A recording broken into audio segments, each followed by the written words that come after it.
Welcome back, John Kleis Car Audio's YouTube channel. All the way from Germany, we've got a BMW X2 in, where the customer's made the journey over because we've got an Apple CarPlay and Android Auto retrofit. It's left-hand drive, so why am I opening this door? Let's jump to the other side. We've fitted an Android Auto and Apple CarPlay retrofit, which actually works through the original touchscreen.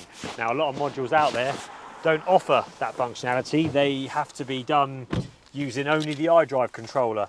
So obviously if you have a BMW MBT Evo system, then yes, you can obviously code on Apple CarPlay as standard on Pro Nav cars, and then Apple CarPlay touchscreen works, but no Android Auto on F-Series cars, they didn't do it. So this customer went Android Auto working through the original touchscreen, and that's what it does. I'm an Apple user, so I'm actually going to get my phone connected. It's so weird you sitting in a left-hand drive car, I don't know where to put the camera.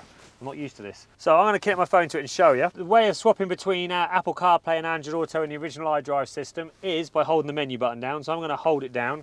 I'm going to show you the screen switch over. Frame rates of the cameras and the iDrive screen is going to give me that rolling effect, but that's not in real life, obviously. So that's the home screen. Now, if I go to my phone and I go to Bluetooth, I can make my phone visible and we can find it.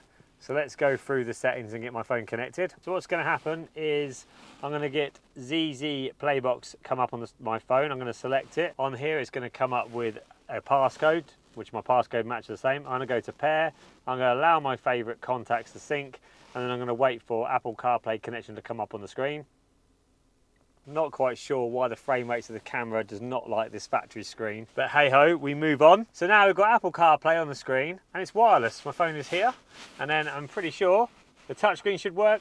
Look at that, and that'll work on Android Auto as well. One of the only kits available that does that. That's why we're moving over and trying this new brand ZZ Play, because the touchscreen is a nice function to have in cars where it's easily reachable. Now the iDrive controller still does work, so I can just scroll through and select the apps this way, the old-fashioned way. However, it's just a real nice touch that now the customer can actually use touchscreen. Game changer for aftermarket add-ons for Android Auto and Apple CarPlay onto BMWs with the MBT Evo system. Yeah, and if you want to go back to your BMW system, you hold the menu button down for about 2 to 3 seconds and it will flick over to the unit, just like so.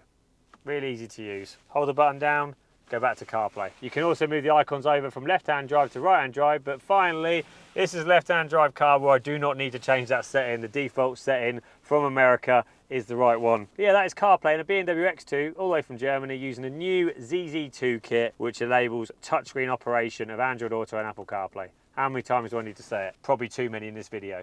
Anyway, it's Connor from John Kleis Car Audio. This is a ZZ2. This is a BMW X2. We'll see you soon. Bye-bye.